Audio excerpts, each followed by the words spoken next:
नमस्कार दोस्तों। आज हम बात करने वाले हैं एक बहुत ही इंटरेस्टिंग और हिस्टोरिकल टॉपिक पर कि अफगानिस्तान को कभी कोई देश पूरी तरह जीत नहीं सका और अभी तक की सभी महाशक्तियों को वहां से भागना पड़ा। अफगानिस्तान के लिए एक बहुत ही बड़ी पॉपुलर कहावत है, ग्रेवयार्ड ऑफ एम्पायर्स, मतलब साम्राज्यों की कब्रगाह। लेकिन क्या यह पूरी तरह सच है या ये एक मिथक है? मैं आपको फुल एनालिसिस दूंगा, डिटेल के साथ, हिस्टोरिकल एग्जाम्पल, रीजंस और कुछ काउंटर पॉइंट भी। ये सब कुछ रिसर्च बेस्ड है और मैं आपको सोर्सेस भी बताऊंगा जहां से ये इन्फो आई है। चलिए स्टार्ट करते हैं। पहले तो समझते हैं कि ये कहावत ग्रेवयार्ड ऑफ एम्पायर्स कहां से आई है। ये मॉडर्न हिस्ट्री से ओरिजिनेट हुआ है, खासकर 19वीं सदी से लेकर अब तक की घटनाओं से। विकिपीडिया के अनुसार ये उन फॉरेन पावर्स से जुड़ा है जो अफगानिस्तान में मिलिट्री विक्ट्री हासिल नहीं कर पाए, जैसे ब्रिटिश एम्पायर, सोवियत यूनियन और अमेरिका जैसी महाशक्तियां। लेकिन ये सिर्फ मॉडर्न पीरियड की बात है। एंशिएंट और मिडवेल हिस्ट्री में कई एम्पायर्स ने अफगानिस्तान को कंट्रोल किया था। हालांकि लॉन्ग टर्म होल्ड करना हमेशा चैलेंजिंग रहा। चलिए टाइमलाइन के हिसाब से देखते हैं। मैं इसे ब्रेक डाउन करूंगा ताकि आसानी से समझ आए। Alexander the great, Greek empire के लीडर अलेक्जेंडर ने अफगानिस्तान पर हमला किया। उन्होंने काबुल और कंधार जैसे इलाकों को जीता, लेकिन लोकल ट्राइब से भी रेजिस्टेंस फेस हुआ। अलेक्जेंडर को यहां शादी करनी पड़ी ताकि लोकल्स को साथ मिला सके, लेकिन उनकी मौत के बाद उनका एम्पायर टूट गया और अफगानिस्तान में सेलेकिड एम्पायर आया, लेकिन वो भी ज्यादा दिन नहीं टिक सका। रीजन पहाड़ी इलाका और फेयरस वॉरियर्स, लेकिन टेक्निकली अलेक्जेंडर ने इसे जीत लिया था, बस होल्ड नहीं कर पाया। Maurya empire, Ashoka the great ने अफगानिस्तान के कुछ पार्ट्स पर कंट्रोल किया, लेकिन वो भी टेम्परेरी था। उसके बाद ग्रीको बैक्ट्रियन किंगडम्स आए जो लोकल कल्चर के साथ मिक्स हो गए। अब बात करते हैं कुषाण एम्पायर। ये एक लोकल एम्पायर था जो चीन से इंडिया तक फैला और अफगानिस्तान को सक्सेसफुली रूल किया।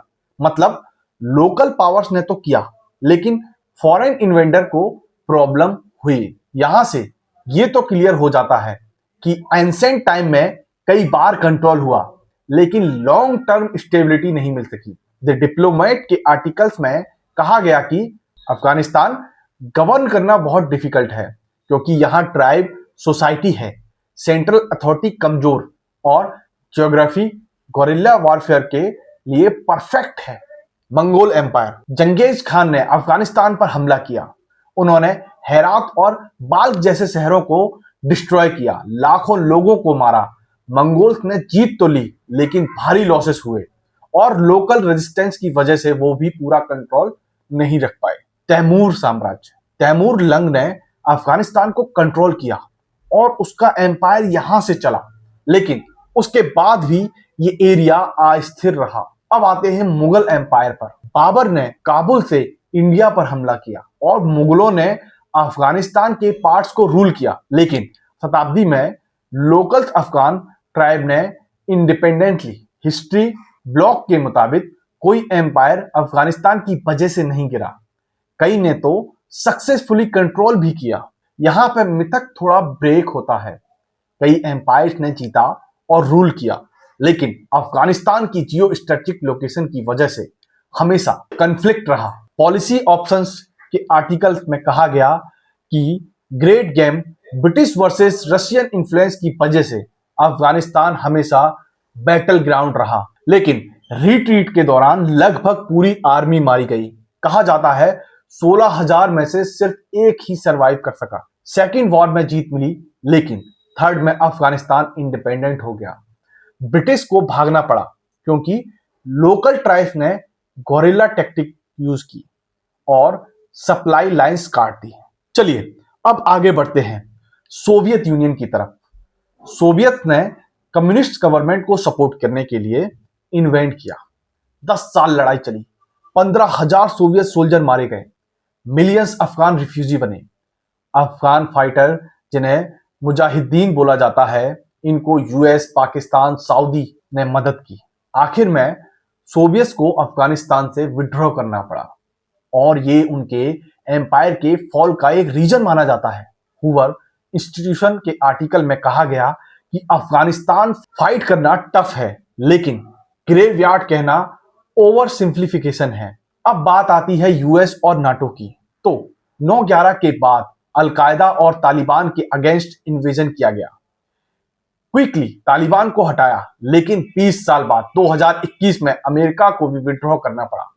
इन 20 सालों में 2400 प्लस सोल्जर्स मारे गए, $ट्रिलियन खर्च हुए, लेटेस्ट तकनीक हार गई और तालिबान ने गोरिल्ला वॉरफेयर से फिर से कमबैक किया। तो फिर सवाल वही है, क्यों अफगानिस्तान जीतना इतना मुश्किल है?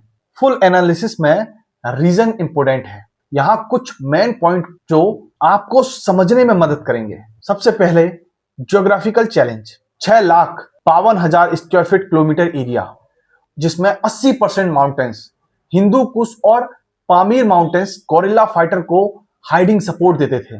विंटर में सप्लाई लाइंस ब्लॉक हो जाती हैं। Tribal society. अफगानिस्तान में पश्तून, ताजिक, उज्बेक, हजारा आदि ट्राइब्स रहती हैं और कोई स्ट्रॉन्ग सेंट्रल गवर्नमेंट भी नहीं है, तो पूरी तरह लोकल लॉयल्टीज स्ट्रॉन्ग है। फॉरेंस को इन्वेडर मानते हैं। पश्तून वाली कोड इन्हें फाइटिंग स्पिरिट देता है।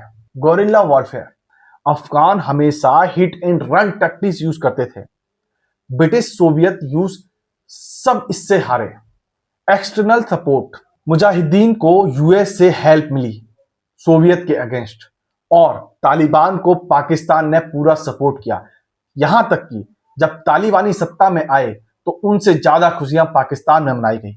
लेकिन तालिबान जानता है पाकिस्तान के दोहरे चरित्र को, इसलिए सत्ता में आने के बाद तालिबानियों ने सबसे पहले पाकिस्तानियों को वहां की राजनीति से दूर किया। Economic drain. लॉन्ग वॉर्स हमेशा महंगे होते हैं। सोवियत को $15 बिलियन खर्च हुए, यूएस का 2 ट्रिलियन से अधिक, लेकिन हासिल कुछ नहीं हुआ।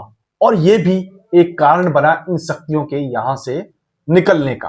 अफगान हिस्ट्री में इंडिपेंडेंस की वैल्यू हाई है। अफगान लोग अपनी आजादी को ज्यादा पसंद करते हैं। इन सब पॉइंट से यह तो साबित हो गया कि मिलिट्री पावर अकेले काफी नहीं है। लोकल सपोर्ट, इकोनॉमिक सस्टेनेबिलिटी और स्ट्रेटजिक बेहद जरूरी है। 2021 में यूएस विड्रॉ के बाद तालिबान वापस आया, जो शो करता है फोर्सफुल चेंज वर्क नहीं करता। अगर कोई फ्यूचर इन्वेजन होता है तो यही प्रॉब्लम फिर से आएंगी। उम्मीद है कि ये फुल एनालिसिस आपको पसंद आया हो। अगर कोई क्वेश्चन हो तो कमेंट करो, और यदि वीडियो अच्छा लगे तो इसे लाइक, सब्सक्राइब और शेयर जरूर करें। धन्यवाद।